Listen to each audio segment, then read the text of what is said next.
তোমাদের নবম শ্রেণীর ডিজিটাল প্রযুক্তির ষান্মাসিক সামষ্টিক মূল্যায়নের প্রশ্ন কিন্তু ইতিমধ্যেই আমরা পেয়ে গিয়েছি, আর তার উত্তরও আমি একটা তৈরি করেছি। এখানে তোমাদের কাজ একের যে উত্তর রয়েছে সেটা চলো আমরা দেখে নেই। কাজ একে চেয়েছে নিজ এলাকার নাগরিকদের জন্য সাইবার ঝুঁকি চিহ্নিত করার জন্য সম্ভাব্য সাইবার নিরাপত্তা ঝুঁকিগুলোর নাম ও কতজন কোন ঝুঁকির কথা উল্লেখ করেছে তার উপাত্ত অন্য দলের সদস্যদের নিকট হতে সংগ্রহ করো।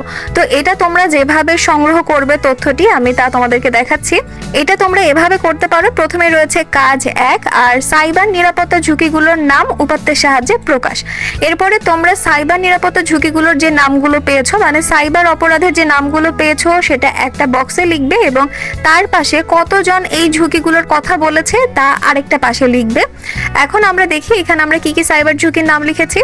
ফার্স্টে রয়েছে ডেটা চুরি, যা বলেছে 7 জন। এরপর রয়েছে ফিশিং, তা রয়েছে 3 জন। ব্রুট ফোর্স, তা রয়েছে 6 জন।